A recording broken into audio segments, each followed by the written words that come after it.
Hey guys, tonight we begin with ash fell like snow over a city that dared not breathe. Behind every window a secret waited, and behind every secret a pair of listening ears. Before you get comfortable, take a moment to like the video and subscribe, but only if you truly enjoy what I do here.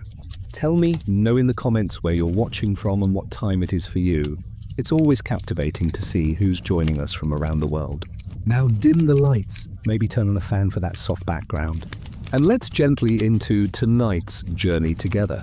There was a time when silence was safer than truth, when a whisper could decide your fate, and paper, not bullets, became the deadliest weapon of all. The Soviet Union was built on an empire of fear, dressed in the language of progress. From the factories of Magnitogorsk to the quiet corridors of the Kremlin, everything, every word, every thought belonged to the state.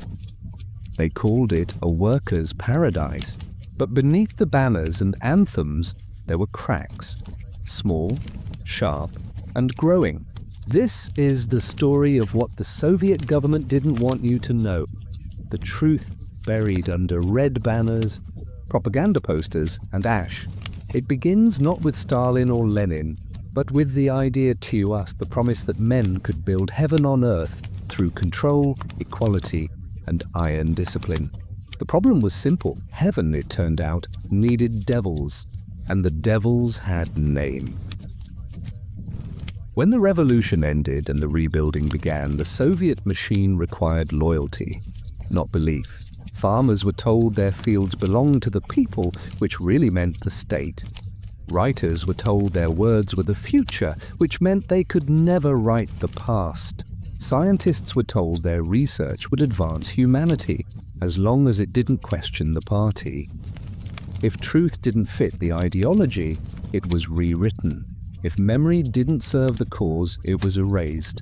And if people didn't comply, well, there were places for that too. In the archives of the NKVD, the secret police that preceded the KGB, there are thousands of documents, marked simply Delo Numbered redacted, each one a file on someone who vanished. Some of those files are still sealed, others were destroyed entirely. But enough remain to tell a story of a country that wanted to control not just its citizens' actions, but their minds, their words, their silences. It wasn't only political enemies who disappeared. It was the curious, the intelligent, the inconvenient, the physicist who asked too many questions about atomic data, the poet who rhymed too beautifully about winter, the factory worker who complained about a missing ration. Some were arrested in daylight, loud, dramatic, theatrical. Others were taken in the quiet hours when the city was half asleep and the sound of car tires on wet cobblestones meant only one thing. Neighbors learned not to look, because looking could be fatal.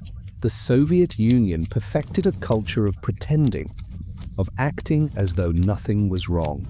Newspapers printed pictures of smiling workers. Films showed endless harvests and model families. Children recited oaths about glorious futures. And in every photograph, the airbrush artist did his quiet work, removing faces that no longer existed. One man, Nikolai Yezhov, once stood proudly beside Stalin in an official portrait. A year later, Yezhov himself was executed during the purges. The photograph was retouched, the space where he stood erased. The man who had commanded death vanished even from memory. They called it the Great Terror. It was also, in its way, the Great Silence.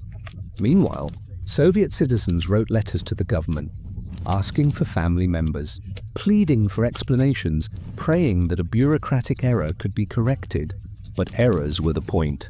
Bureaucracy was the camouflage of cruelty. Every execution had paperwork. Every exile had a form. Every lie had a stamp.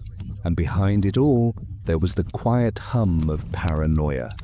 The unspoken understanding that anyone, at any time, could be next.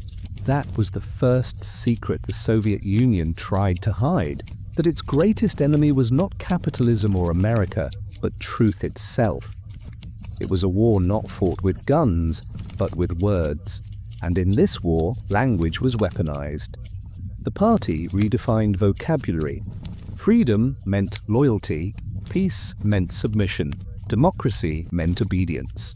Words that once liberated were now used to cage. To speak plainly was treason. To remain silent was survival. But even under iron rule, truth has a strange way of surviving.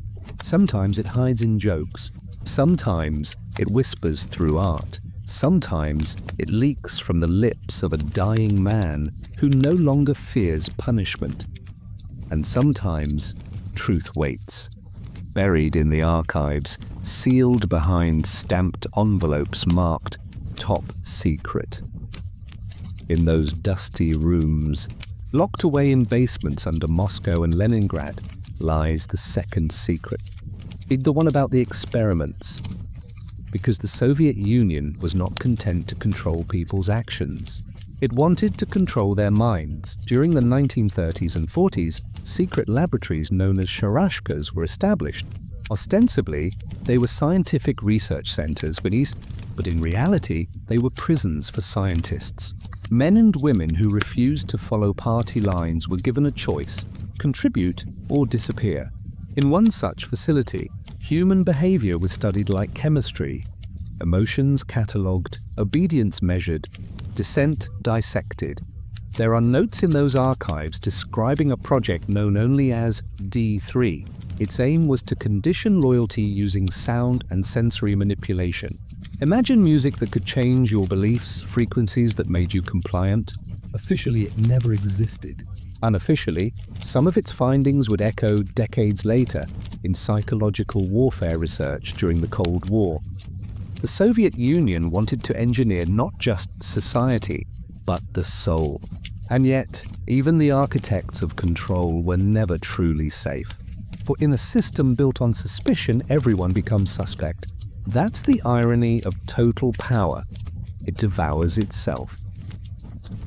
In 1953, when Stalin died, the official report said he suffered a cerebral hemorrhage. But there were whispers that his guards delayed medical help for hours, that his closest men watched him choke on his own breath, afraid to act without orders. The dictator who had ordered millions to their deaths died surrounded by silence. The man who trusted no one was finally obeyed. Perfectly. When his body was laid in state, mourners wept in the streets, some out of grief, some out of fear, a few quietly out of relief. As the funeral chants echoed across Red Square, no one could yet see how fragile the empire really was. It would take decades, and more secrets, to expose just how deep the deception ran. And so we begin our descent into the shadow. A story not just about propaganda, but about the psychology of control. Because what the Soviet Union truly mastered wasn't just censorship, it was belief. Belief that the system was flawless. Belief that suffering was progress. Belief that truth could be rewritten and that rewriting it made it real. That belief became the nation's heartbeat and its curse. The Soviet dream began as a fever, radiant, revolutionary, and unstoppable. In 1917, when the Tsar fell, the streets of Petrograd shook with chants of liberation. The old world, with its emperors, landlords, and priests, had collapsed like rotting wood. In its place rose something new, something electric, the idea that ordinary men could shape destiny. Lenin called it the dictatorship of the proletariat, though in truth it was less about workers and more about control. Factories were seized, wealth was redistributed, churches were stripped bare. A hammer and sickle replaced the cross, and for a brief moment it seemed the impossible might be real. But utopias have a way of decaying faster than they are built. As Lenin's health failed, a quieter battle raged behind the curtains of power. One not between ideologies, but egos. Trotsky, the orator of revolution, envisioned a world aflame with socialism. Stalin, the bureaucrat from Georgia, envisioned a world where he ruled it. When Lenin died in 1924, his body was embalmed like a saint, his face forever trapped in waxen calm. But the revolution that bore his name was already rotting from within. Stalin's rise was methodical. He understood that the revolution's greatest weapon wasn't the rifle, it was fear. And fear could be manufactured, distributed, and maintained like grain. So he built a system, a perfect circle of suspicion. First came the informants. Neighbors, colleagues, even children were encouraged to report anti-Soviet behavior. A joke about the party, a sigh during a speech, a book with the wrong author's name. Any could be enough. The NKVD listened, always. Letters were opened, phone lines tapped, apartments bugged. Privacy became a myth, like God, something whispered about, never seen. And yet, beneath that suffocating surveillance, life continued. Factories roared to life. Trains thundered across the steppe. Magnitogorsk, a city forged from wilderness, rose in a decade, a monument to industrial power. Workers sang hymns of production while their comrades vanished in the night. In the newspapers, there was no famine. In the speeches, no dissent. But outside the polished glass of propaganda, in the endless farmlands of Ukraine, millions were dying. They called it the Holodomor, the Great Famine. It wasn't a natural disaster. It was engineered. Grain quotas were set higher than what the land could yield. The state confiscated harvests at gunpoint, claiming the people were hiding food. Villages were blockaded, travel forbidden. Entire regions starved, not because they couldn't grow food, but because they weren't allowed to eat it. In the archives, there are still telegrams sent by desperate officials begging Moscow for relief. Many of those men were later executed for pessimism. By the winter of 1933, the roads were lined with bodies. Children with swollen bellies, mothers who stopped moving days ago, fields that reeked of decay. And in the capital, Stalin toasted another year of record agricultural success. Foreign journalists who reported the truth were silenced or expelled. Others, like the infamous Walter Duranty of the New York Times, repeated the party's lies, calling the famine exaggerated. He even won a Pulitzer Prize for it. That was another Soviet secret that the world preferred not to know, because truth, once acknowledged, demands response. And silence is always easier than guilt, but secrets, like corpses, don't stay buried forever. The survivors spoke in whispers. Families carried forbidden stories across generations, folded inside lullabies and prayers.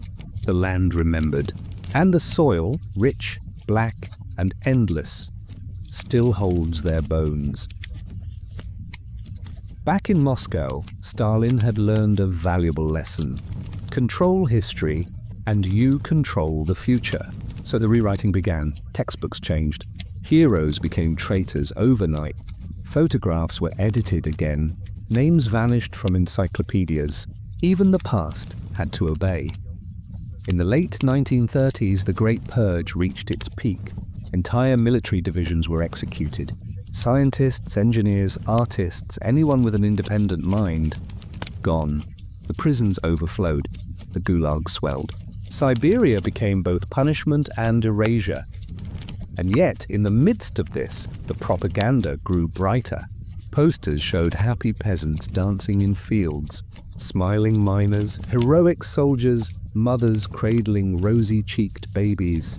The deeper the terror, the wider the smile. That contrast, the coexistence of horror and performance, became the soul of the Soviet Union.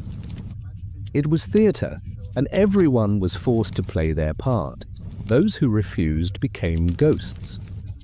One of those ghosts was Osip Mandelstam, a poet who dared to write a satire about Stalin, describing him as the Kremlin mountaineer with fingers fat as worms.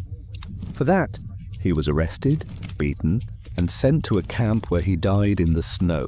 His wife, Nadezhda, memorized every poem he'd written, because writing them down meant death. She preserved them word by word, carrying them like embers in her mind so that someday they might burn again. That was the quiet rebellion of Soviet life. To remember what the state wanted forgotten. Meanwhile, the party turned its gaze outward. As Europe inched toward war, Stalin's secret police spread across borders, infiltrating embassies, manipulating revolutions, and planting agents within the West. The Soviet machine no longer needed to just protect its secrets. It needed to export them. Propaganda shifted from local to global. Films like Alexander Nevsky glorified patriotic struggle against Western invaders. Soviet composers filled concert halls with thunderous marches. Even ballet, delicate, wordless, became a tool of ideology. Every pirouette, every note had meaning. And while Stalin tightened his grip, a new generation grew up believing that this, the surveillance, the slogans, the silence, was normal. Children recited pledges not to God or family, but to the state. They were told that loyalty was love and obedience was virtue. The idea worked too well.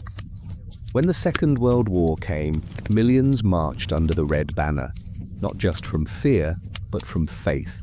They believed they were defending paradise from the devils outside, but war has a way of shattering illusions.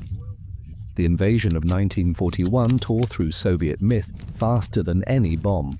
The Germans swept eastward, and for the first time, the invincible machine of the Union trembled.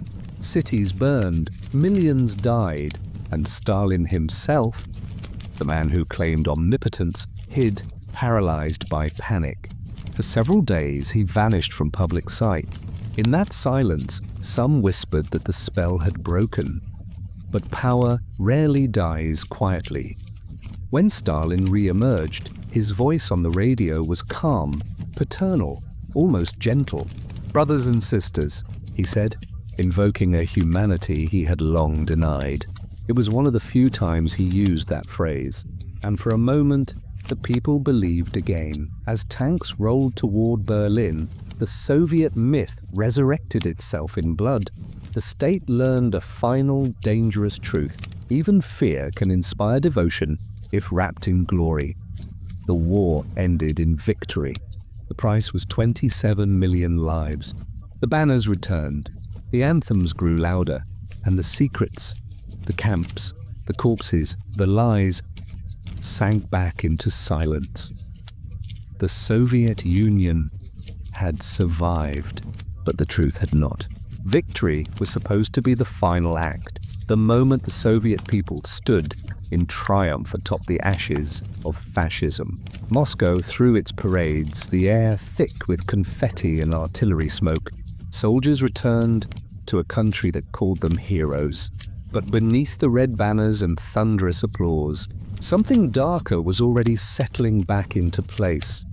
The same silence, the same fear. Just dressed in victory's colors, the soldiers who marched home carried medals on their chests and ghosts on their backs. They had seen the outside world, cities rebuilt, shop windows gleaming with abundance, faces unguarded by fear. And when they came back, they spoke of it, quietly at first, then with questions. Those questions, of course, were dangerous. The regime could not allow its people to believe there was life beyond the curtain. So Stalin began another purge, this time against his own returning heroes. Men who had survived the Nazis vanished into camps once more. Those who had fought for freedom were now accused of being tainted by it. It was as if the war had never ended, only changed uniforms. In the years that followed, the cult of Stalin reached its fever pitch. His portrait hung in every office, every school, every apartment.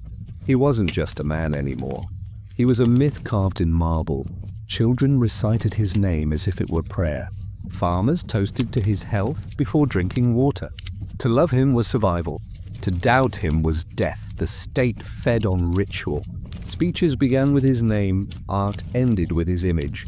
Painters, poets, and filmmakers created entire worlds where Stalin was both father and God. And in a sense, he was. He gave life and he took it away.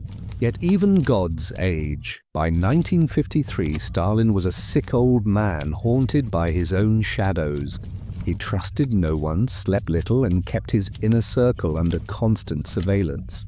His last nights were spent pacing through his mansion, muttering to portraits of Lenin and tapping his cane against the floor, as though testing whether the world beneath him was still solid.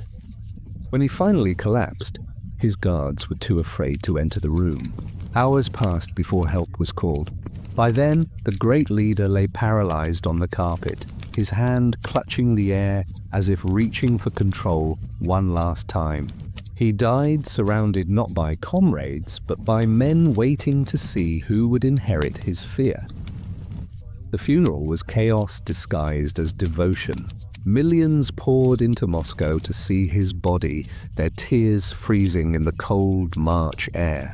Crowds pressed so tightly that people suffocated, dying to mourn the man who had already killed so many. But even in death, Stalin refused to release his grip. His legacy was everywhere.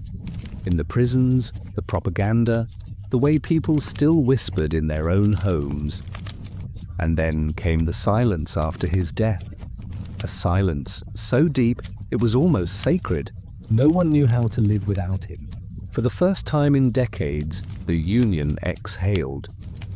It was in that fragile pause that Nikita Khrushchev emerged. He was no saint, but a loyalist, a survivor, a man of the system. But unlike those before him, he dared to speak the forbidden word, truth.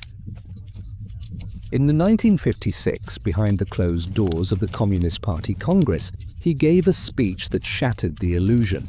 He condemned Stalin's crimes, his purges, his cult of personality.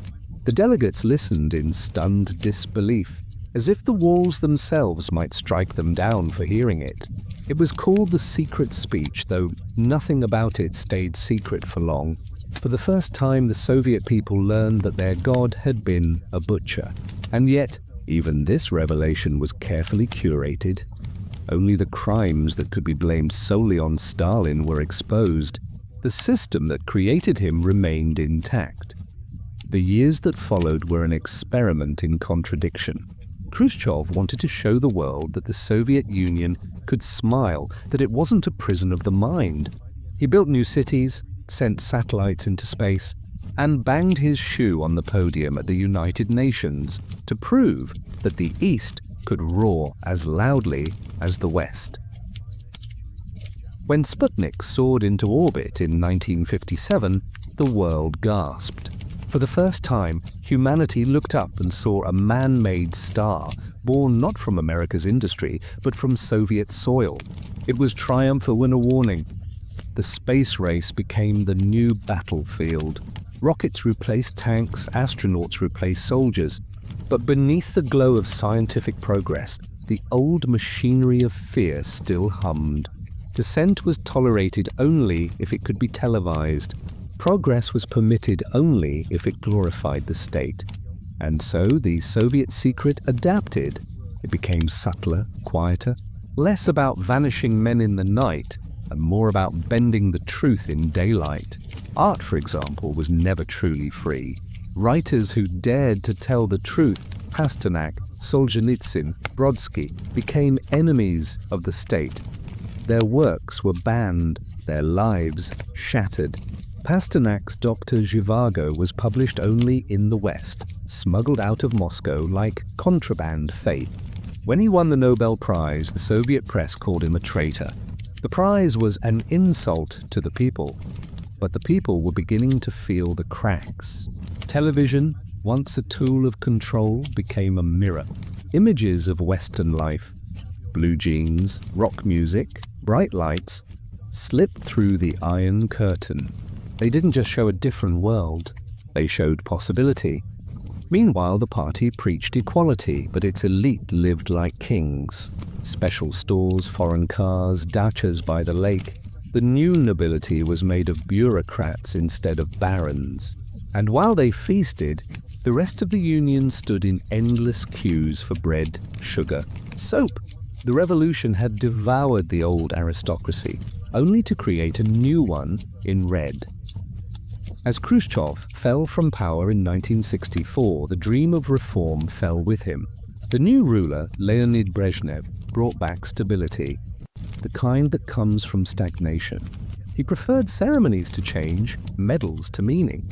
Under his rule, the Soviet Union became a museum of itself, polished on the surface, decaying underneath. Factories still churned, speeches still thundered, but everyone knew the truth. The machine was rusting. People joked quietly, cynically. The laughter was the only rebellion left. Still, even in decay, the illusion persisted. The KGB kept files on millions. Dissenters were locked in psychiatric hospitals, diagnosed with sluggish schizophrenia, a clever name for disagreement, because in the Soviet dictionary, insanity meant believing the state could be wrong. And somewhere in that suffocating normality, the people adapted. They learned the art of double life, one face for the party, another for the kitchen table. At work, they repeated slogans. At home, they whispered jokes. It was a theater of survival, performed for decades under the watchful eyes of ghosts. The Soviet Union had mastered the perfect secret, how to make millions act free while keeping them prisoners. And the world, once again, believed it. By the late 1970s, the Soviet Union looked invincible from a distance. The red flag still fluttered from the Kremlin towers, parades still rumbled through Red Square, and portraits of Lenin glowed beneath the cold Moscow sun. But step closer, and the cracks began to show. Faint at first, like fractures in glass. Factories churned, but their machines were decades old. Soldiers marched, but their boots were worn thin. And the citizens, those ordinary millions, had learned to move through life in silence, neither believing nor rebelling, only existing. There was a phrase whispered in kitchens, between gulps of tea and cautious glances at the door. We pretend to work, and they pretend to pay us. That, more than any speech, described the heart of the Soviet era. The grand experiment of equality had turned into an empire of exhaustion. Still, there were moments of quiet pride, in the music, in the art, in the fragments of life that escaped censorship. In dusty apartments, young men strummed forbidden guitars, playing songs from the West that had been taped, copied, and smuggled across borders.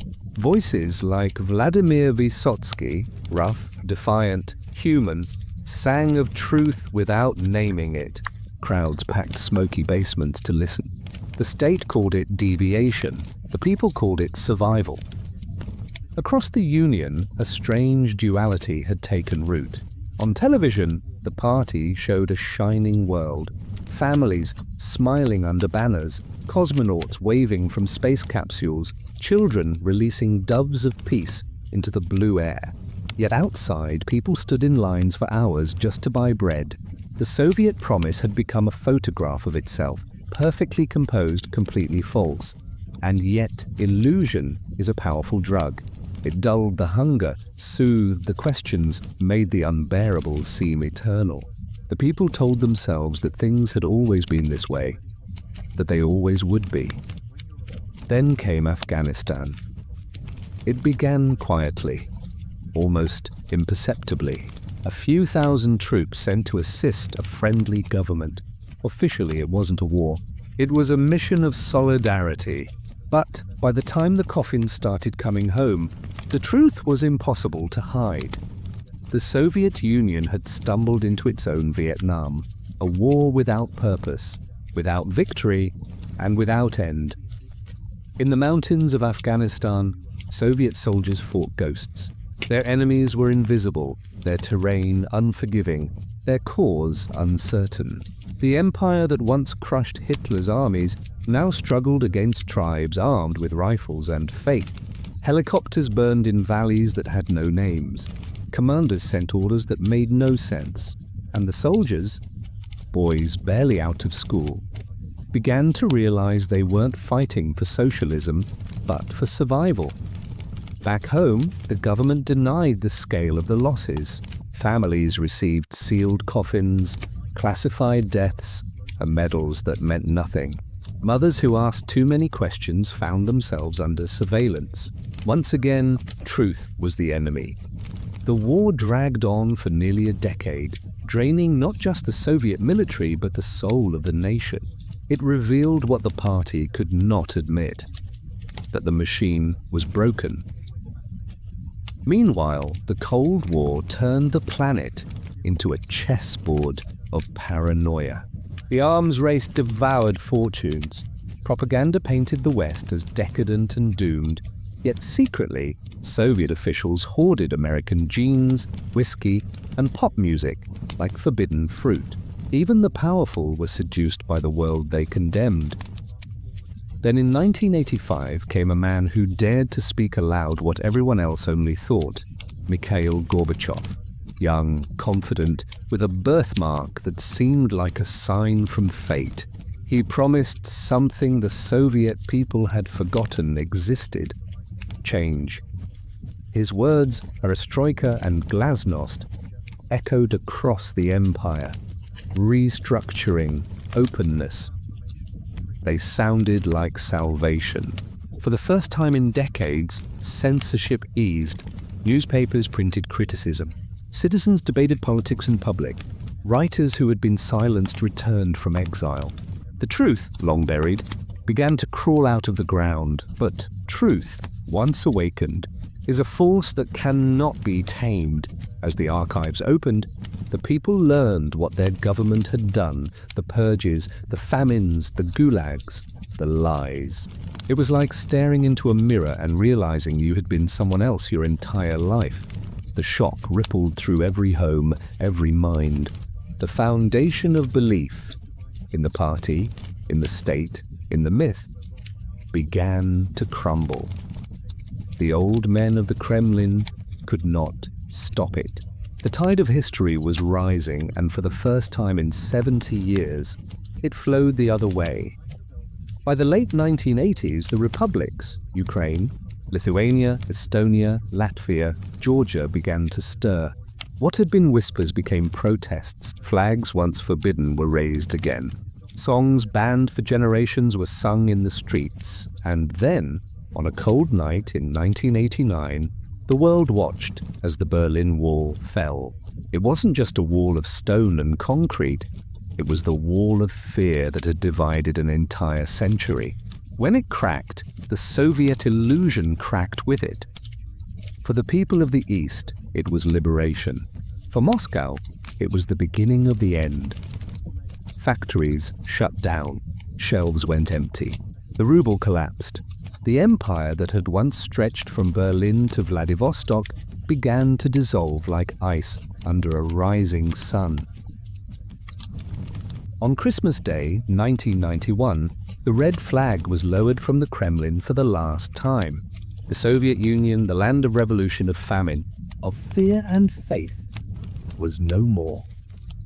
The great experiment had failed, not with an explosion, but with a sigh, and as snow fell over Red Square, an old truth revealed itself once more. Empires do not die from defeat. They die from disbelief. But even in its ruin, the Soviet legacy endures. In the nostalgia for its power, in the scars of its silence, in the countries still haunted by its ghosts, because history, like the state, never truly disappears. It just changes shape, waiting for the next man, the next flag, the next lie. History tends to remember empires through numbers. Battles fought, borders drawn, lives lost. But the Soviet Union was never just a nation of statistics. It was a place of contradictions so vast they seemed biblical. It built cities that touched, the clouds and prisons that swallowed millions beneath the earth. It taught children to worship progress and fear the truth. It promised paradise and delivered paperwork. In the years after its fall, when the Iron Curtain finally lifted, the world discovered that the Soviet Union had not vanished at all. It had simply scattered into ruins, into memories, into men who still carried its silence in their bones. Let's wander through that silence. The first story begins in a town called Ozyorsk, a place that never officially existed. Hidden, deep in the Ural Mountains, surrounded by barbed wire and guarded by soldiers, it was one of the Soviet Union's closed cities, erased from maps, unspoken in speech. To live there was to vanish in plain sight. Ozyorsk was home to Mayak, a top-secret nuclear facility, one of the deadliest in human history. Its workers were told they were heroes, guardians of the atom. In truth, they were guardians of a slow, invisible apocalypse. For years, radioactive waste was dumped into nearby rivers, poisoning everything it touched. Cows died first, then trees turned pale and brittle, their bark cracking like skin. Children were born sick, and no one was allowed to ask why. When a massive explosion tore through Mayak in 1957, the Kishtim disaster, it released radiation rivaling Chernobyl. Entire villages were bulldozed, their names erased. The survivors were relocated, forbidden to speak of what had happened. On official records, the event never occurred. Even now, the surrounding region glows faintly in the dark. That was the nature of the Soviet secret. Even catastrophe was classified. Meanwhile, far away in the frozen wastes of Siberia, another kind of silence thrived, the silence of the Gulag. The camps were more than prisons. They were experiments in obedience. There, under endless snow and watchtowers, men learned what it meant to be forgotten. Prisoners built railroads that led nowhere, cities no one would live in, monuments no one would see. The great irony was that the state called it re-education. The idea was simple. Break a man until he can no longer imagine freedom. But the human spirit, when cornered, has a strange way of defying its captors. In the gulags, poetry was written on scraps of wood. Music was hummed in the dark. Prisoners carved saints out of bones. They turned suffering into art, pain into proof of life. When the thaw came after Stalin's death, some were released. They emerged like ghosts, blinking into the sun, unsure how to live in a world without walls. Many couldn't. The camp had become their only constant. Freedom was too large, too unpredictable, and so they returned to the only life they knew. Quiet, obedient, invisible. The next story belongs to a woman, Zoya Fyodorova. Once a famous Soviet actress loved by millions, she had everything: fame, beauty, charm. She even caught the eye of an American diplomat in Moscow during the war. They fell in love in secret, in defiance of everything the party demanded. When the affair was discovered, she was arrested for espionage through intimacy. He was expelled. She was sent to Siberia for 8 years. Her films were banned, her name erased. When she finally returned, older and quieter, she tried to rebuild her career. But the shadow never left. In 1981, she was found dead in her apartment, shot once through the eye. The case remains unsolved. The state called it a robbery. But in the Soviet Union, coincidence was a language only fools believed. In every corner of the empire, there were people like her, erased not for what they did, but for what they represented: choice. Choice was the most forbidden act of all. Meanwhile, in the great concrete labyrinths of Moscow and Leningrad, another breed of Soviet citizen was emerging: the dissident. They were writers, teachers, students, dreamers, people who refused to believe the official story. They gathered in basements to read banned books: Solzhenitsyn, Orwell, Bulgakov, books that burned with forbidden truth. They copied them by hand or on smuggled typewriters, page by page, risking years in prison for every paragraph. These secret manuscripts were called samizdat, self-published. They spread like wildfire through whispers and friendship. a shadow network of rebellion that the KGB could never quite extinguish. One dissident, Andrei Amalrik, once wrote a question so dangerous it was practically treason. Will the Soviet Union survive until 1984? He was imprisoned, beaten, exiled. He died in a mysterious car crash before he could see that he had been right. But even in death, his words remained. That was the strange magic of Soviet truth. It survived by being spoken softly. There's another story, this one darker still.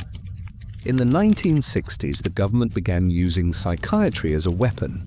Dissenters were declared insane, diagnosed with paranoid reformism or sluggish schizophrenia. Mental illnesses invented to justify confinement. They were locked in hospitals, strapped to beds, drugged until their minds blurred. One of them was General Pyotr Grigorenko, a decorated war hero who dared to criticize the party's treatment of Crimean Tatars. The doctors told him he was delusional, that only a madman could oppose socialism. He replied, "Then madness is the only sane response." His defiance became legend, his punishment endless. That was the paradox of Soviet power. It feared not the mad, but the sane, and all the while the people kept living. They fell in love. They raised children, they planted gardens on the edges of ruins. They told jokes, sharp, fearless jokes. Humor became their last refuge, their final weapon. A popular one went, "In the Soviet Union, the future is certain." It's the past that keeps changing. Even the KGB laughed quietly. Every system has its absurdities, but the Soviet Union perfected them. There were factories that produced shoes without soles, farms that harvested wheat that didn't exist, elections where 99.9% of voters chose the same man. The absurd was not a glitch in the system, it was the system. It kept people disoriented, uncertain, compliant. And yet, through all of it, through famine and fear and farce, the people endured. The Soviet Union may have been built on lies, but it was held together by endurance. That was its true miracle, not its ideology, not its might, but its stubborn, tragic capacity to keep going.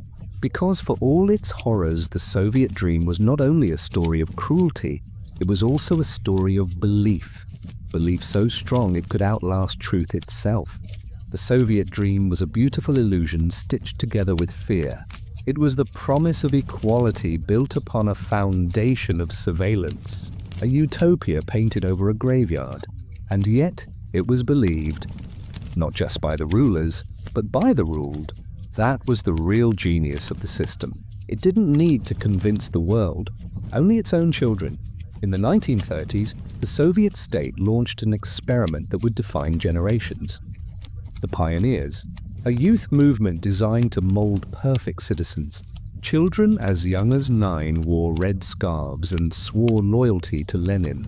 They marched in parades, sang about brotherhood and labor, and learned to denounce anyone who doubted the party, sometimes even their own parents. In schools, history was rewritten annually. Heroes became traitors, then heroes again. Textbooks were adjusted accordingly. A photograph of a meeting might suddenly be missing a face. A family's past could disappear overnight. One of those faces was Nikolai Yezhov, the bloody dwarf, head of Stalin's secret police during the Great Purge.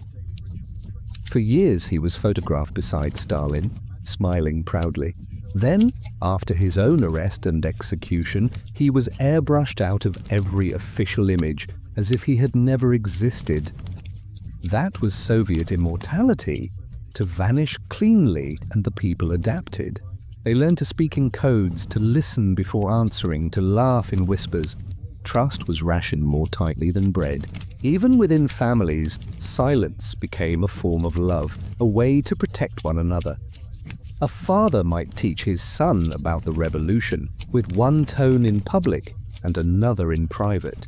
A mother might keep forbidden photographs in a tin beneath the floorboards. Every home had two realities, the one shown to the state and the one hidden from it. In this divided existence, the Soviet soul learned to split itself in two. The split grew wider as the Cold War deepened. While the West chased prosperity, the Soviet Union chased perfection. Rockets soared, medals gleamed, banners fluttered with pride.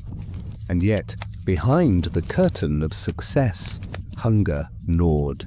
Factories boasted record production on paper while their machines rusted in reality. Apartment blocks stretched for miles, identical as tombstones.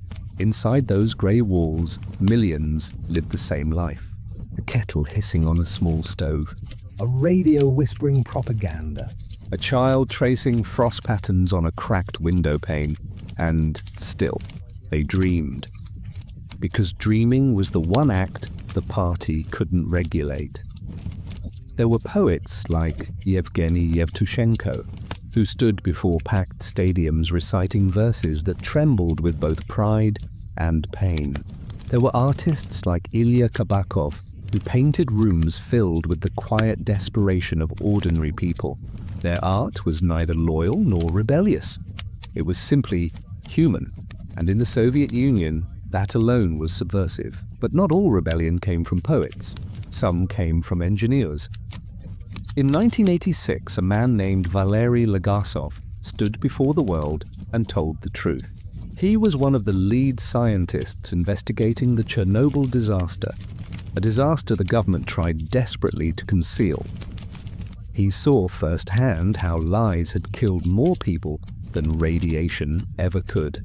When he spoke publicly, his voice trembled not from fear, but from grief. 2 years later, he was found dead, hanged in his apartment. He left behind a series of tapes exposing the cover-up. His final words on one of them were simple: "The real danger is when lies become the truth." Chernobyl was the end of the Soviet myth, the moment the illusion began to melt under its own heat. But long before that explosion, the cracks had already formed. In 1979, the Red Army marched into Afghanistan, believing it could spread socialism to the desert. It became a quagmire, a mirror of America's Vietnam. Thousands of young men barely out of school were sent to fight in mountains they didn't understand against people who didn't want saving. They returned in zinc coffins, their deaths unacknowledged, their funerals silent. Mothers wept behind closed doors. The state told them to be proud. One veteran later said, "We went there as heroes, came back as ghosts." The war exposed a truth that could no longer be buried. The empire was bleeding from within. At the same time, the culture began to fracture. Western music, smuggled through vinyl records, became a secret revolution. People recorded rock albums onto used X-ray films, calling them Bones records. You could hold one up to the light and see both a rib cage and the Rolling Stones. It was rebellion through rhythm, defiance pressed into plastic, and still the party watched.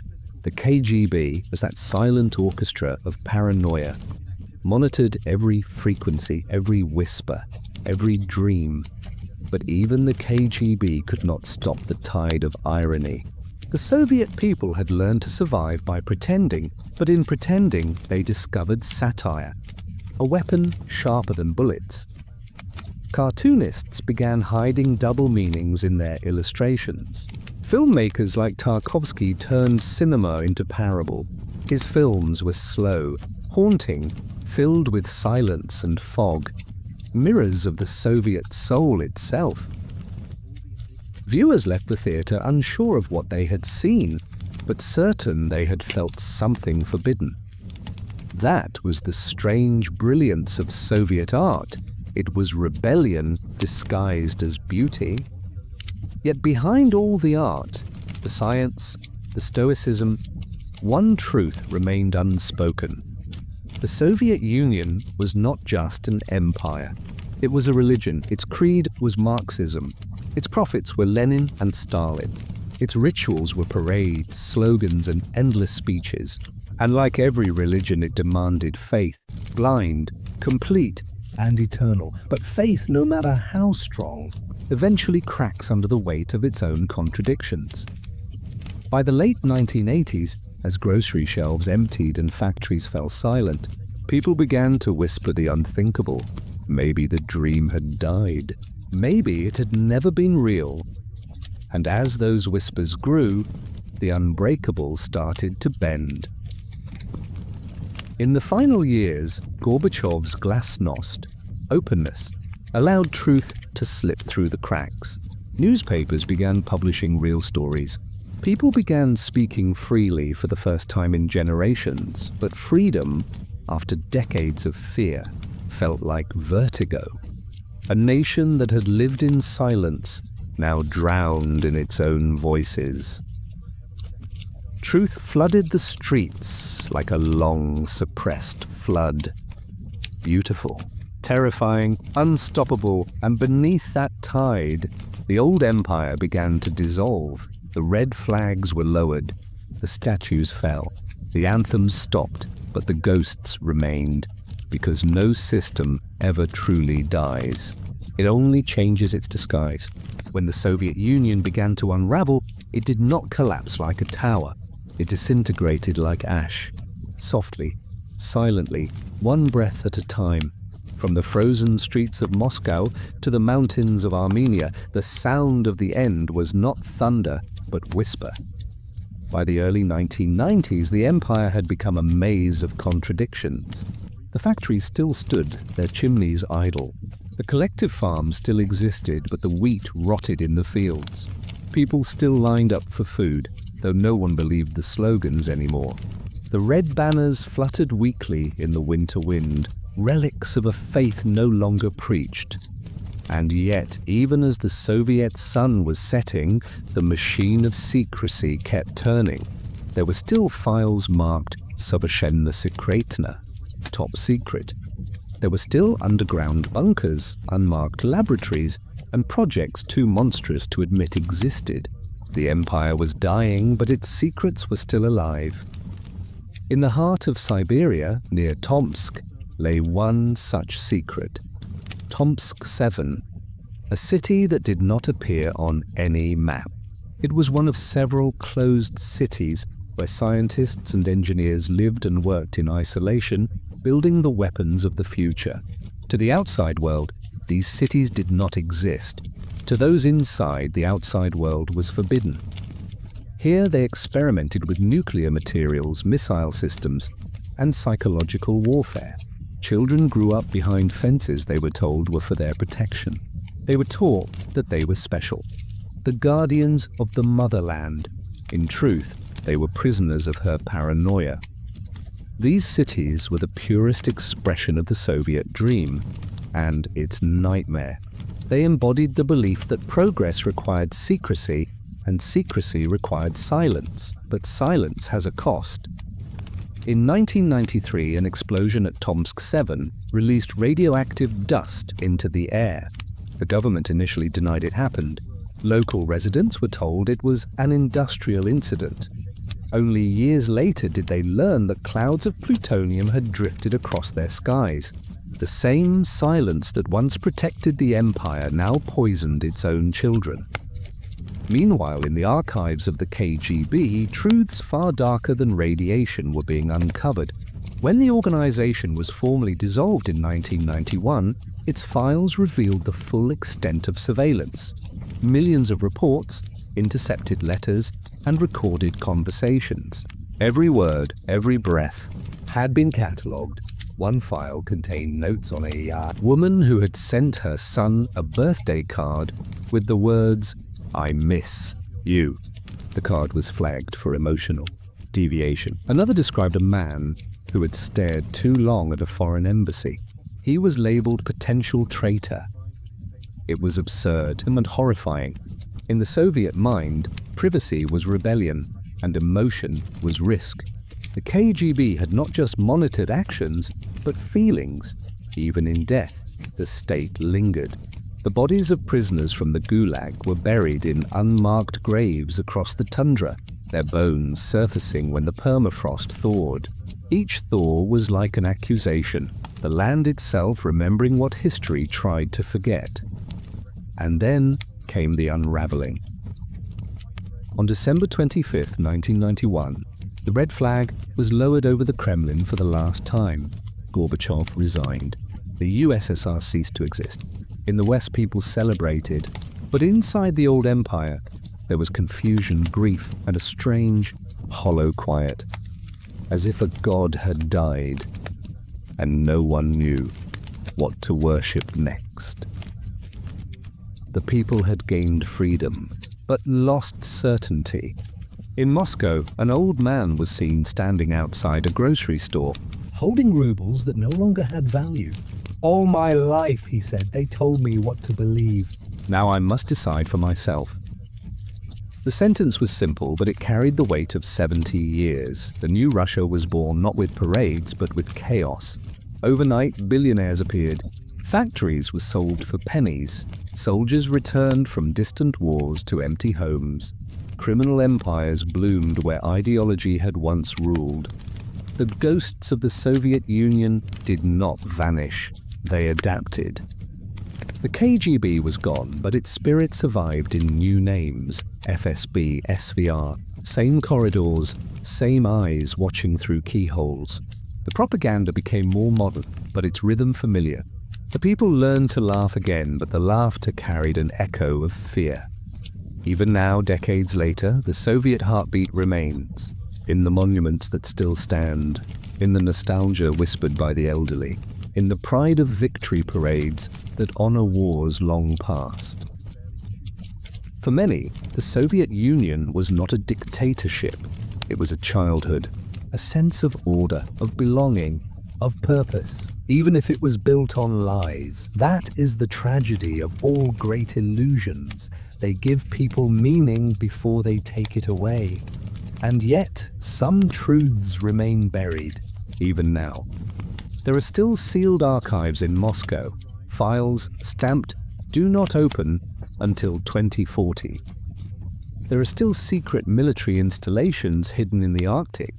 There are rumors of laboratories that tested biological agents on prisoners, of bunkers built deep beneath the Urals. Perhaps one day, those doors will open. But history suggests otherwise.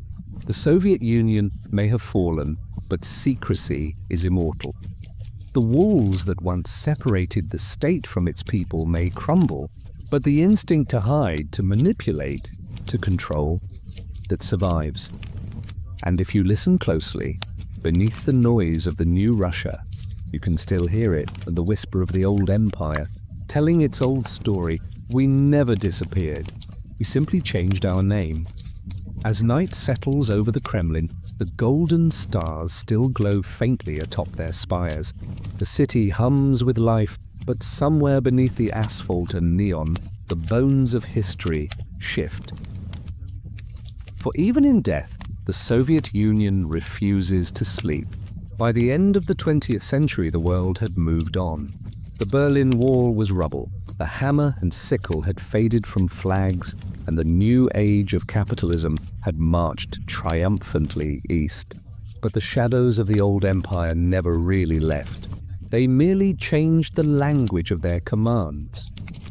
In Russia's new dawn, men who once served the party became the architects of private empires. The generals became security consultants. The bureaucrats became businessmen. The propaganda masters became television producers. The old machinery was not dismantled, and it was privatized. The same corridors of power that had echoed with the boots of commissars now rang with the polished shoes of oligarchs. The slogans on the walls were replaced with advertisements, but the gaze remained the same, cold, omniscient, and hungry. For the average citizen, the transition felt less like liberation and more like vertigo. Overnight, truth was no longer a collective illusion, but a private luxury. The state no longer told you what to think. It simply drowned you in noise until you could not think at all. The empire of silence had evolved into an empire of distraction. And yet, even in this new world, the ghosts of the Soviet Union found ways to speak.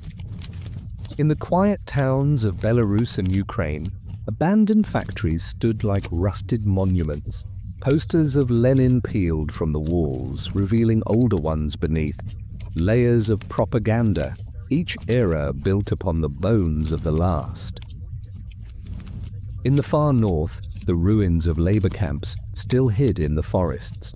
The snow covered everything but the memory of what had been done there. Hikers stumbled upon them sometimes, barbed wire twisted in moss, rotted wooden posts, a faded sign that read, "Work is freedom." The same lie that had once decorated the gates of Auschwitz now echoed in Siberia's silence, and then there were the stories no one wanted to tell. The story of Kishdim, for instance, the forgotten nuclear disaster of 1957, long before Chernobyl.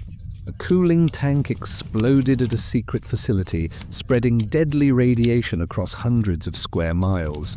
Entire villages were erased from maps. The people who lived there were simply relocated, their existence classified.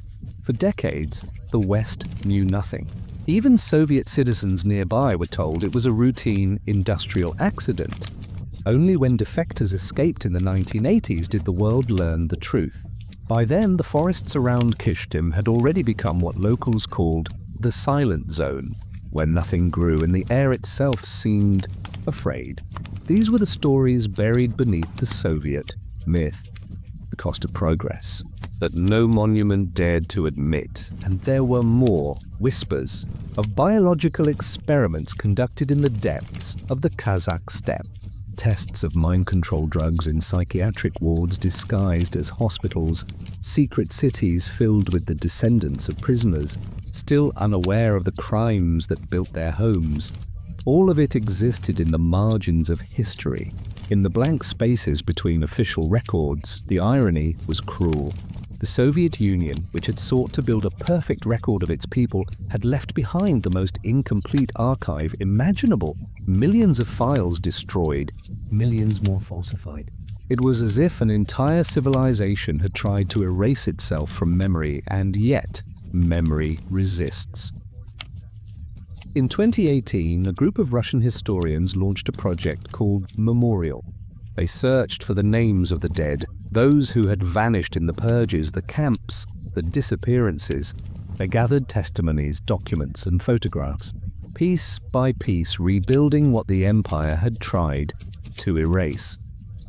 Their motto was simple: to remember is to resist. But even this act of remembrance was seen as a threat. The government accused them of being foreign agents. Their offices were raided. Their website was blocked. The past, it seemed, was still forbidden territory. One historian put it best: "We live among the ruins of an empire that still dreams it exists." Because in truth, the Soviet Union was not just a government, it was a psychology. It taught generations to equate obedience with safety, silence with survival, conformity with virtue. That kind of conditioning doesn't vanish with a flag change. It seeps into the bloodstream, and so in modern Russia, one can still see echoes of the old logic, the distrust of the West, the glorification of war, the nostalgia for strong leadership. It's not just politics, it's cultural muscle memory. The ghosts of the Soviet Union do not haunt the Kremlin. They live inside the people who never had the chance to be free of them. Somewhere in a Moscow apartment, An old man still keeps his party membership card in a drawer, not out of pride but out of habit. somewhere in a Siberian town, a factory still plays the Soviet anthem at noon because no one ever changed the tape. Somewhere in Ukraine, an abandoned statue of Lenin still stands in the forest, vines wrapping around his iron shoulders like the hands of time reclaiming what ideology once stole. It is all still there. The echoes, the shadows, the quiet. The Soviet Union is gone, but it is not forgotten. Because you cannot bury an idea. You can only disguise it, and history has a cruel sense of humor. It always returns wearing a new face. The Soviet Union was gone, or so the world believed. Its flag lowered, its anthems silenced, its statues crumbling under rain. But ideas don't die the way empires do. They linger like radiation, invisible, unspoken, but deadly when disturbed. The ghosts of the Union did not wander aimlessly.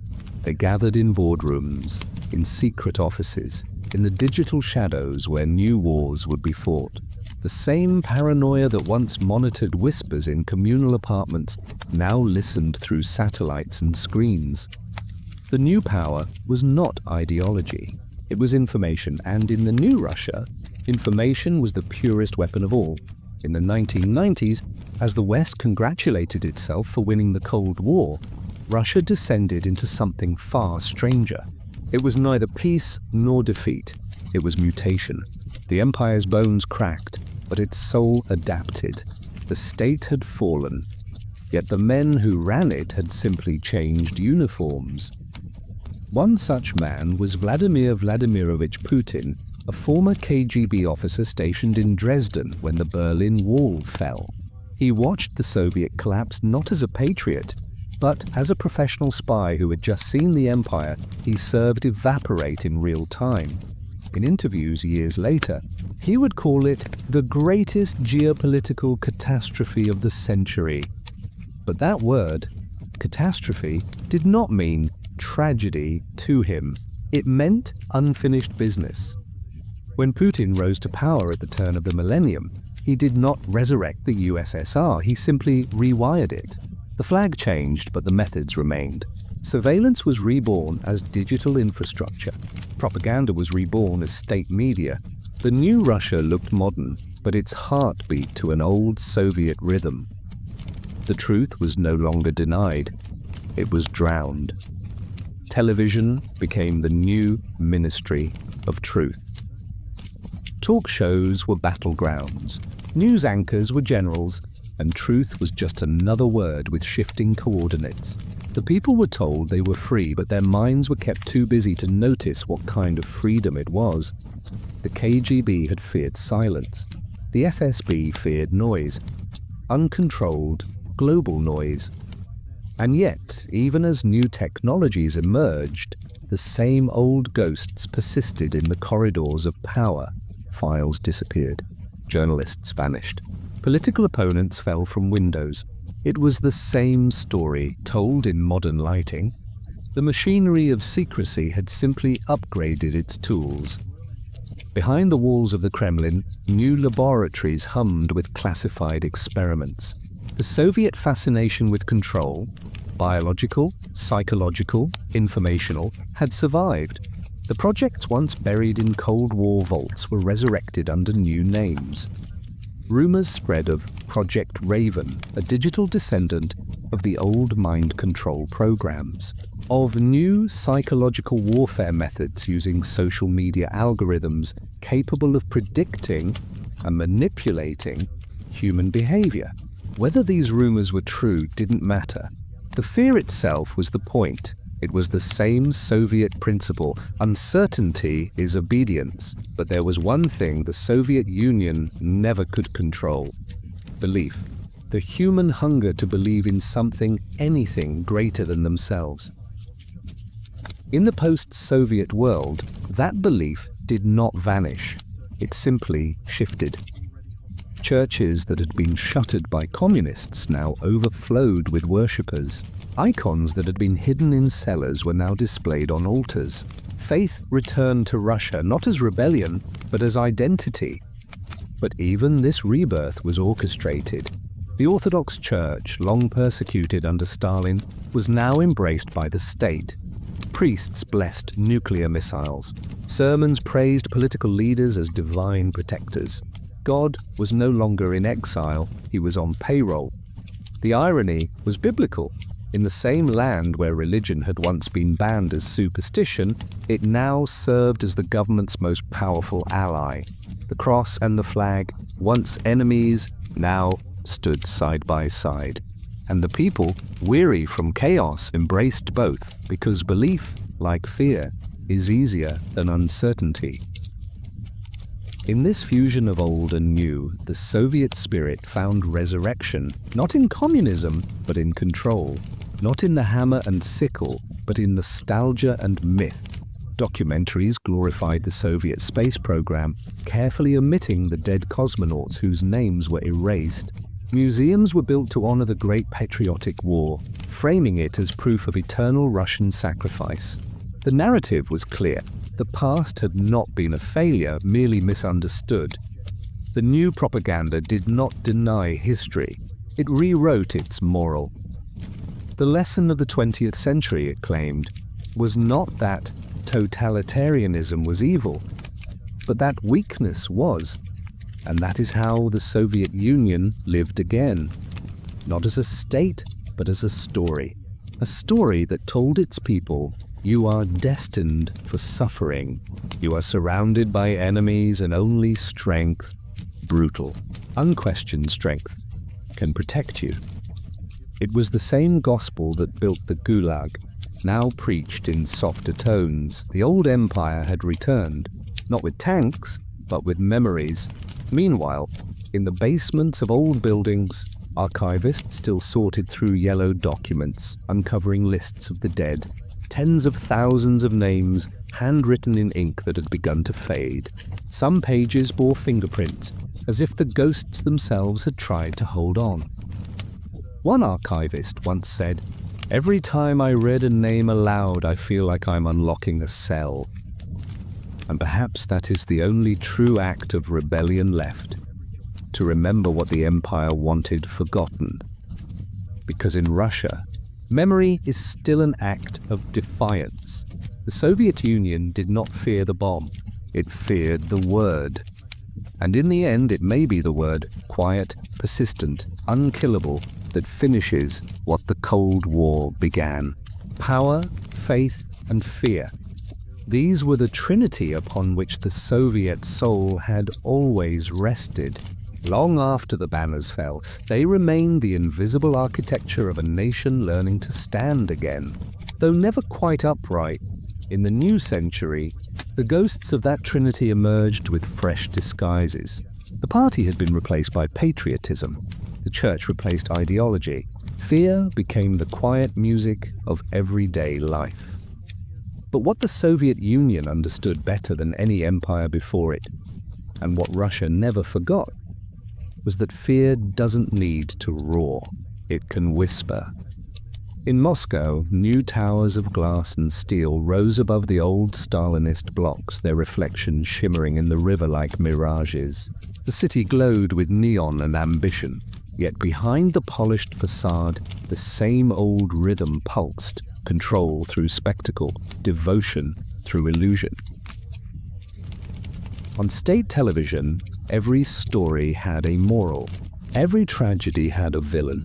Every question had an answer written in advance. The narrative never changed. The motherland was sacred, and all her enemies were foreign. To the rest of the world, it looked absurd. To those who remembered the Soviet years, it looked familiar. The Soviet genius had always been in making absurdity appear normal.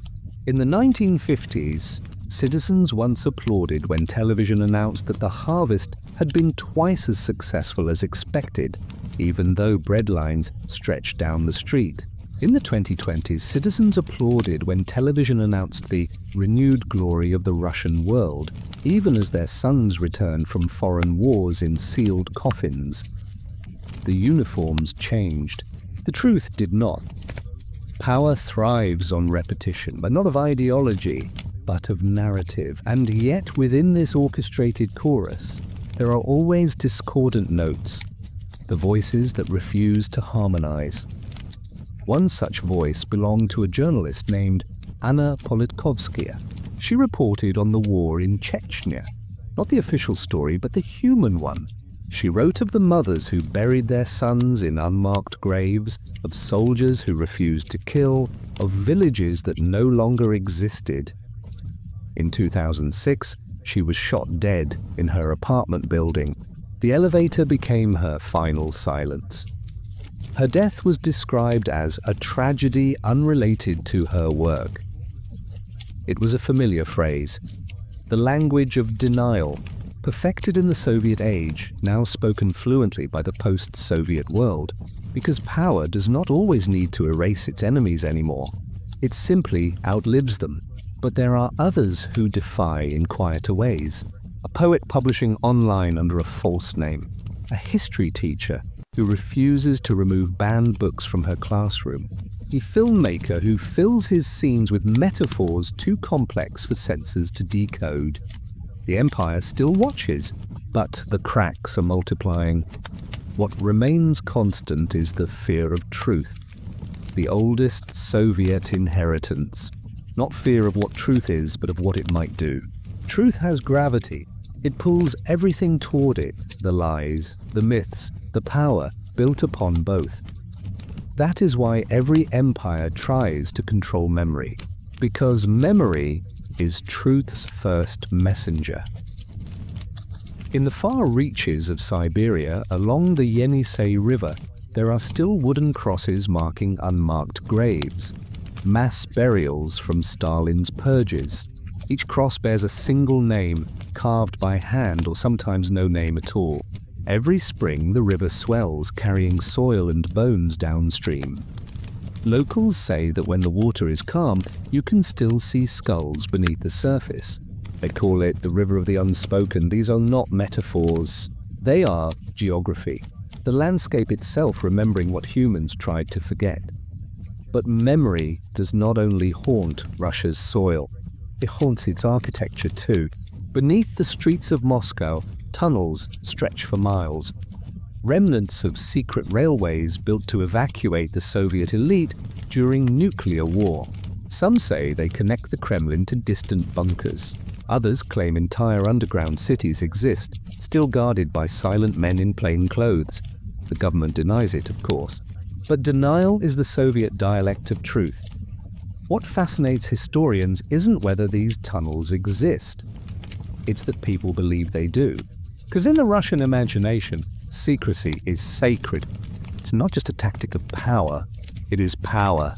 To know something forbidden is to hold a spark of divinity. To question it is to risk your soul, and so generation after generation, the myth of secrecy sustains itself, a cycle of concealment and curiosity that keeps the people bound not by chains, but by fascination.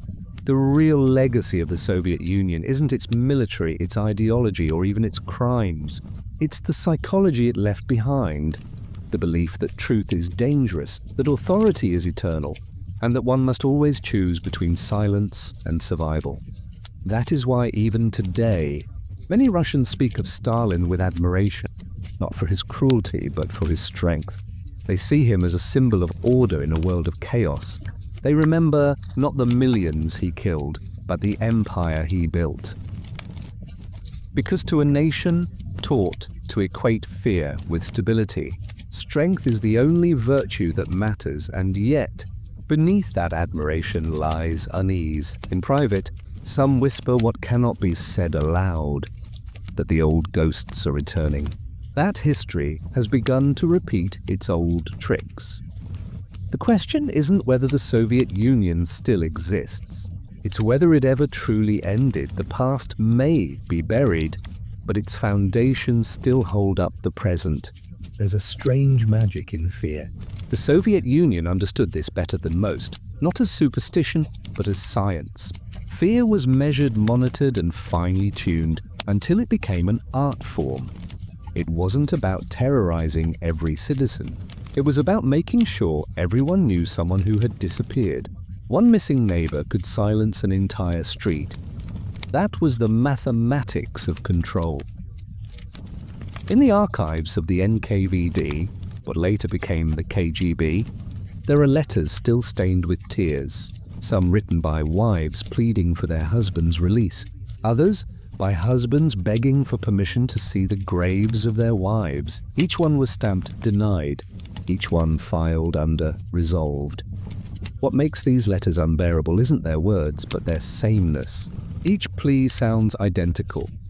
Desperate but disciplined, grief written in bureaucratic language, as if emotion itself had to pass through a censor. That's how the Soviet Union turned suffering into paperwork.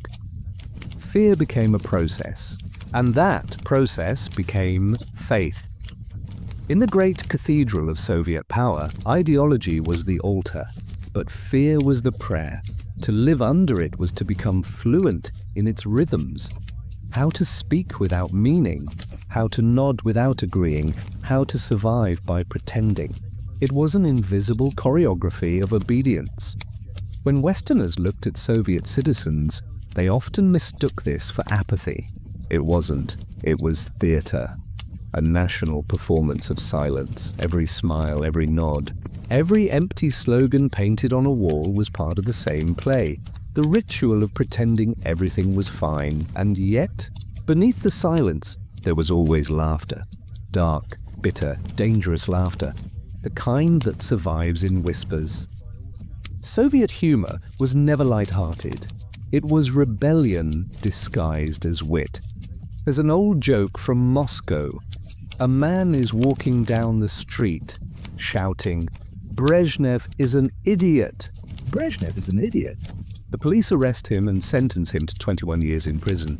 1 year for insulting the leader, the officer explains, and 20 for revealing a state secret. It was humor as survival. The last freedom the regime couldn't confiscate. But behind every joke was exhaustion. Decades of watching truth bent until it snapped. Imagine generations growing up believing two things at once: that their nation was the greatest on earth and that their lives meant nothing. That is the paradox of Soviet existence. Pride built on silence, glory built on fear. And still, somehow people found ways to love, to dance, to dream. A young man in Leningrad might spend his days in a state factory, repeating the same mechanical task. But at night, he'd sneak into basements where forbidden jazz records played, imported secretly from America, pressed onto stolen X-ray films because vinyl was too traceable. They called it bone music. You could literally see ribs spinning beneath the needle. To listen was illegal. To dance was defiance. To smile was victory. It's easy to think of totalitarianism as a system of cruelty, but it's also a system of longing. The more it suppresses, the more it reveals what people ache for. Connection, honesty, art, soul. That's what made the Soviet Union so dangerous. It didn't just destroy bodies. It dismantled desire. Faith became something transactional. People didn't pray for salvation. They prayed not to be noticed. A joke from the 1970s went like this. In the Soviet Union, the future is certain. It's the past that keeps changing. It wasn't just a punchline. It was prophecy. The regime rewrote history with surgical precision. Photos were retouched to erase disgraced figures. Textbooks replaced one hero with another overnight. Even the memory of entire families could vanish with a single order. And the terrifying part is that it worked. Children grew up believing false histories not out of ignorance but out of necessity. Truth was a luxury too dangerous to afford. But here's the thing about truth. It doesn't die. It waits, sometimes for decades, sometimes in archives sealed with dust and secrets. In the early 1990s, when those archives briefly opened, a flood of reality poured out. Photographs of executions, lists of prisoners, maps of mass graves. People who thought their relatives had simply moved away discovered what really happened. One woman, when shown her father's file, reportedly said, Thank God, now I can stop imagining. That is the cruelty of erasure, not just killing a person. but removing the context of their existence, and yet, for every truth revealed, 1,000 others remain locked away. In 1993, after the chaos of the Soviet collapse, the Russian government quietly began restricting access to those same archives again. Some were digitized, only to be reclassified. Others were destroyed in mysterious fires. The past, once freed, was slowly reburied. The question was never about what the Soviet Union did. That is known. The question is what it still hides. There are files labeled top secret to be opened after 100 years. No one knows what's in them. Speculation ranges from secret experiments to evidence of collaboration with Western powers. But the real secret may be simpler and truth so ordinary it feels profound that the Soviet Union was never about communism. It was about control. Communism was merely the story it told itself, a costume worn by power. Because ideology may ignite revolutions, but fear sustains empires, and no empire mastered fear quite like the Soviets did. In the final decades of the Soviet Union, the machinery of fear began to grind against itself. The empire that had built walls of silence was now echoing with whispers of fatigue. You could feel it in the air, in the empty shelves, the cold apartments, the dull, bureaucratic fatigue of a system that no longer believed in its own slogans. It wasn't a sudden collapse. It was a slow forgetting. In Moscow, the grand speeches of party congresses grew quieter. The old men who had once shouted about progress now spoke in trembling tones about stability. Stability, in Soviet language, meant stagnation, a stillness that felt almost sepulchral. Factories that had once symbolized the might of socialism stood half operational, their machinery rusting beneath portraits of Lenin. Workers clocked in out of habit, not hope. Propaganda films still played in schools, but even the children laughed at them now. Faith in the dream had curdled into irony. By the 1980s, it was clear that the Soviet Union had built a world so rigid it couldn't bend, only break, and cracks were forming everywhere. In the mountains of Armenia, whispers of nationalism stirred. In the Baltic states, quiet defiance took the form of song. And in Moscow, a man named Mikhail Gorbachev rose to power, promising something the Soviet Union had long outlawed: openness. They called it glasnost. At first, it sounded harmless, a bureaucratic reform, a word meant to ease the West's suspicions. But in truth, glasnost was an earthquake disguised as a speech.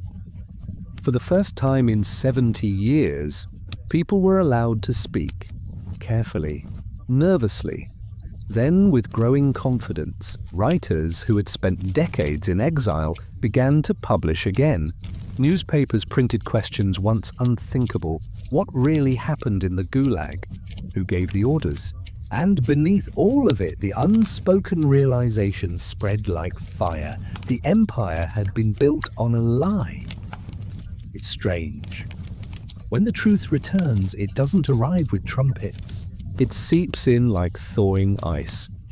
Old men who had spent their youth believing in the revolution sat in silence as they read reports confirming what they had always suspected.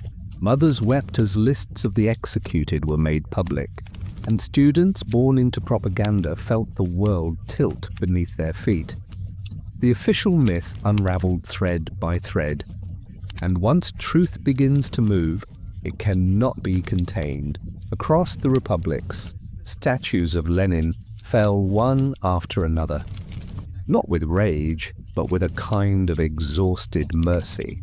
The revolution that had once promised paradise ended as a whisper of apology.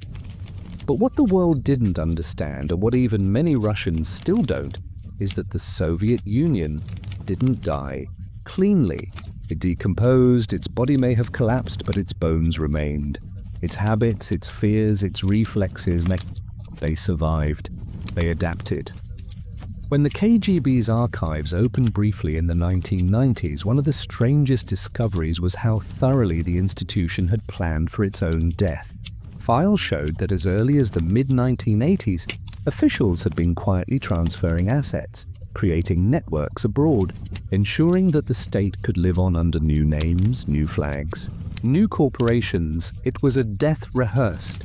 And when the red banners finally came down, many of those same men simply put on suits, smiled for cameras, and became businessmen, the system didn't vanish. It evolved. This is what the Soviet government never wanted you to know. That the end of communism wasn't the end of control. It was its reinvention. Even now, decades later, echoes of the old empire linger. You can hear them in the way power is spoken about, in the fear of journalists, in the quiet rewriting of history textbooks. The names have changed. The language has softened, but the rhythm, that same steady heartbeat of control, remains. You can't erase 70 years of silence overnight. It seeps into the soil, into the architecture, into the way people walk through a city. In Moscow, the subway still carries faint traces of empire. The marble stations, grand and severe, feel like underground palaces, built to remind commuters of the glory they were supposed to serve. Each tunnel hums with a strange reverence, as if the ghosts of workers still ride beside you. Carrying invisible banners, there's beauty in it, but also sadness, because beauty was one of the tools of obedience. That's the paradox of Soviet power. It built cathedrals of marble not for God, but for ideology. It gave people grandeur in place of freedom. Even in its final breath, the Soviet Union tried to control its own death. It turned its collapse into theater, a televised farewell, choreographed like a final act of loyalty. But beneath the anthem and ceremony, the truth was far simpler. An empire built on fear cannot die honorably. It only decays. The people, however, endure. They always do. Somewhere in a small town east of the Urals, a grandmother still hides her ration book in a drawer, unable to throw it away, a relic of survival.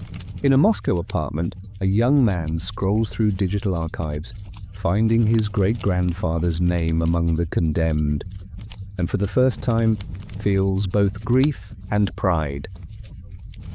History breathes through these small moments. The Soviet Union may have silenced its citizens, but it could not silence memory, and memory, once awakened, is the truest form of rebellion. When an empire dies, it doesn't vanish. It lingers in the air, in the architecture, in the way people lower their voices when speaking of power. The Soviet Union may have collapsed in 1991, but it still breathes through the cracks of the modern world. Quiet, shapeless, and patient. The truth is that history does not end when the flag falls. It ends when memory fades, and the Soviet Union, for all its brutality, understood how to preserve itself in memory, through symbols, through fear, through nostalgia. Today, in former Soviet republics, fragments of the empire remain like buried circuitry. Old statues restored, anthems hummed again, schoolbooks rewritten to soften the edges of the past. Even among those who once suffered under it, a strange longing persists, not for tyranny, but for certainty. That is the most dangerous inheritance of all. In the late 20th century, Western observers believed they had watched the final act of totalitarianism, but what they witnessed was only an intermission. The collapse of the USSR did not erase its methods. It exported them: surveillance, propaganda, control of narrative. These tools found new life in digital form. Cameras replaced informants. Algorithms replaced censors. The world adopted what the Soviets perfected: the management of truth. In many ways, the modern age owes its anxieties to the ghost of the Soviet system.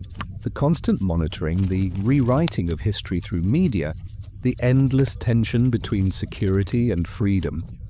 All of it echoes the Soviet principle that power exists not to protect, but to define. And in defining reality, it owns it.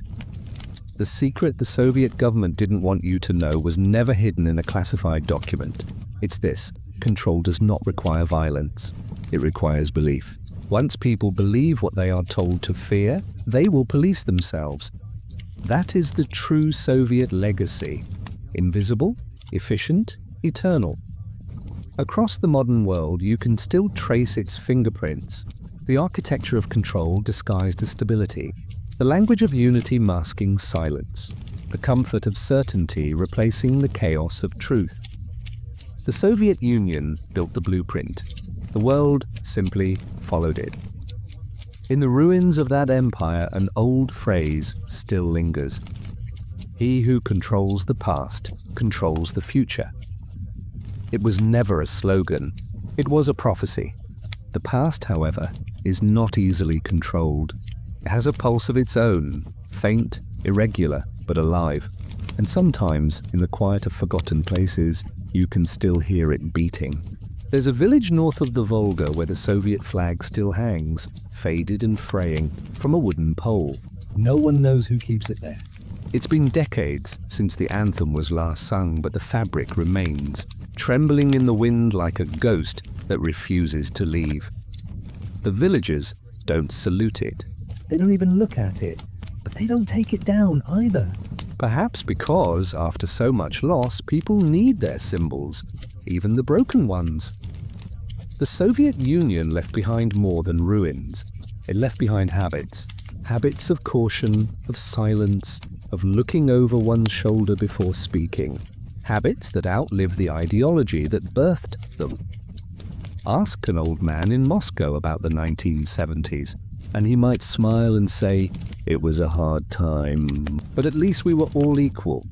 He won't mention that equality meant shared fear. He won't say that being equal meant being equally powerless. Memory reshapes pain into something bearable. That's how history heals itself. Not by remembering everything, but by forgetting just enough to move on. But the soil doesn't forget. In forests where the Gulag camps once stood, the earth is still uneven with mass graves. Trees grow over them, their roots feeding on forgotten names. Each spring, the ground shifts slightly as if exhaling. Archaeologists have found bones in those places, but it's not the bones that haunt. It's the silence that surrounds them. The official maps mark these areas as uninhabited, yet the birds avoid them, as though history still poisons the air. There's a particular chill in those woods, not of temperature, but of memory. The kind of cold that seeps into your bones even in summer. The Soviets taught the land itself to be afraid, and still the people endure. In every former republic, life continues. Weddings, births, laughter in kitchens warmed by tea. The ghosts watch quietly from their unmarked graves, and the living learn to carry them in ordinary ways. A photograph kept in a drawer, a story whispered over dinner. A song that no one remembers the words to, but everyone hums. That's what survival looks like after empire. Not triumph, but persistence. The children born after 1991 know little of the Soviet Union beyond jokes and nostalgia. They hear their parents speak of cheap bread and certain jobs, but not of the fear that made certainty possible. They scroll through digital archives, reading about purges and famines as though they were myth, distant and abstract, but the myth bleeds into the present. In the streets of Moscow, Stalin's portrait appears again on posters, t-shirts, coffee mugs. In some cities, statues of him are quietly restored, not as symbols of terror, but as icons of strength. That's how history returns, not through conquest, but through memory softened by time. People remember the order, not the suffering. They remember the pride, not the price. And so the past becomes beautiful again, not because it was, but because the present feels uncertain. Nostalgia is history's camouflage, and the Soviet Union was built for nostalgia. Its architecture, its grandeur, its eternal promises. Even its propaganda was designed to linger long after belief had died. You can feel it in the rhythm of modern Russia's politics, in the echoes of slogans once thought buried. You can see it in the way authority still demands reverence, and how truth still negotiates with fear before speaking. The Soviet dream may have died, but the Soviet reflex survived. And perhaps that's what the government never wanted anyone to know, that the most enduring power is not the one written in constitutions or carved in stone, but the one embedded in how people think, Hope and remember, the empire collapsed, yes, but the idea of control, but the comfort of obedience, remains seductive because freedom, after all, is exhausting. It requires choice. It demands accountability. The Soviet Union promised the opposite: the peace of certainty, the safety of silence, the luxury of never having to decide, and many, even now, still find that comforting. As the decades pass, the Soviet Union's legacy continues to fade, not in erasure, but in diffusion. It no longer exists as a nation, but as an aftertaste, a kind of historical perfume that lingers on skin generations later. You can smell it in the train stations of Eastern Europe, where the air feels thick with old schedules and forgotten destinations.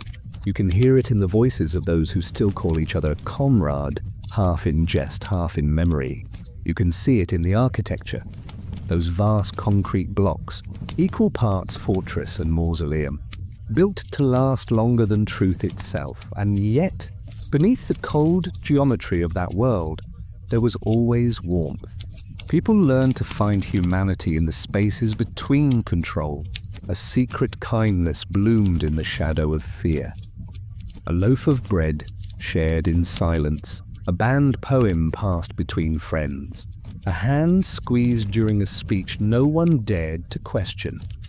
This is the paradox of totalitarianism. It reveals the strength of the soul it tries to crush.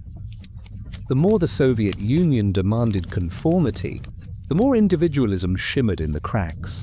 Not loud, but enduring, like a candle flame refusing to die in a draft. Somewhere in those years, amid the slogans and arrests, art survived. Painters in cramped studios turned their despair into color. Poets hid their verses in coat linings. Musicians coded rebellion into melody. And the underground press, the samizdat, spread ideas faster than any official decree could erase them. It was history written in secret, truth on borrowed paper. When the regime finally collapsed, those same artists emerged into daylight, blinking like survivors of a shipwreck, clutching their songs, their words, their memories. Many of them said the same thing: we didn't fight for freedom. We fought to remember who we were. That's what the Soviet Union couldn't extinguish: identity. Beneath the red banners and slogans, people still belong to something older and deeper than ideology, to family, to faith, to the stubborn belief that humanity is larger than the state. But that belief came at a cost. The Soviet experiment didn't just steal lives, it stole the luxury of innocence. Entire generations were raised to believe that morality was defined by politics, that love for one's country meant obedience to power. Even today, that confusion endures. When people say they miss the Soviet Union, they rarely mean the gulags or the censorship. They miss the illusion that life had purpose, that their suffering meant something. It's a dangerous nostalgia, one that blurs tyranny into memory and fear into pride. The Soviet Union mastered this transformation long before it fell. It didn't just rewrite history, it rewrote emotion. It taught people to feel gratitude for oppression, to find beauty in endurance, and perhaps that's the most haunting legacy of all: the ability to make people cherish their own submission. But history, when told honestly, has a way of fighting back. In recent years, a new generation of historians, filmmakers, and writers has begun to dig again. They uncover diaries, decode official lies, listen to the last survivors who still remember the sound of boots in the hallway at midnight. Each story they tell is an act of resurrection, because history doesn't die when people are forgotten. It dies when people stop looking. Every rediscovered letter, every restored name, every unearthed grave is a rebellion against silence. And though the Soviet Union worked tirelessly to silence the truth, like water, always finds its way through stone. There's an old Russian proverb that says, "You can't hide a needle in a sack forever." The Soviet Union tried to hide millions. It failed. History has a way of whispering after it's done screaming. When the flags are lowered and the anthems fade, all that remains are the stories, quiet, stubborn, and unwilling to disappear. The Soviet Union was never a single story. It was millions of them, each one a flicker of light swallowed by the machine of ideology. Soldiers who believed they were saving the world, mothers who waited by empty windows, children who grew up thinking truth was a privilege, and yet, through every purge, every lie, every fear-soaked dawn, the human heart remained undefeated. You can still find that defiance today, not in grand speeches or monuments, but in small, ordinary acts. In the elderly woman who keeps her late husband's party card, not out of loyalty, but because it's the only proof he ever existed. In the faded photograph of a soldier smiling before he vanished into a labor camp. In the schoolteacher who still corrects the textbook quietly when it lies. The Soviet Union wanted to erase individuality. What it created instead was resilience. The regime fell. The people didn't. The ghosts of that empire still linger in the silence between conversations, in the watchful glances of those who learned long ago that words have weight. But ghosts are not eternal. They fade when faced with light, and light, real light, has begun to return. Across the former republics, memorials now stand where the state once demanded amnesia. Sculptures of broken books, iron doors ajar, names etched into cold stone. They are not grand. They are humble. And that humility is their power, because they are not built for triumph. They are built for memory. Each plaque, each candle lit on a frosty evening is a reminder that the past is not something to be buried. It is something to be carried, and maybe that's what the Soviet government truly feared.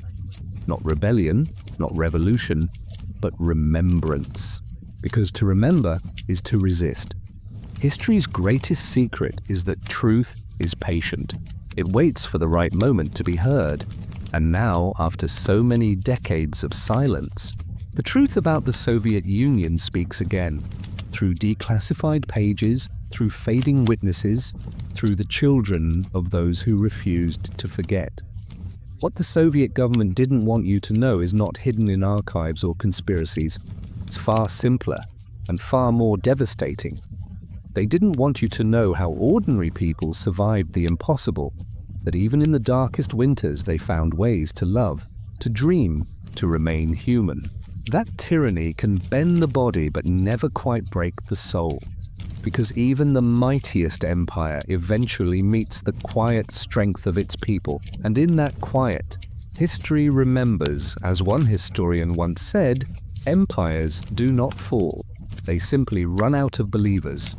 The Soviet Union was no exception. Its monuments may crumble, its documents may fade, but the memory of its people, their laughter, their fear, their endurance remains carved into the human story forever. Because history never sleeps. It only waits.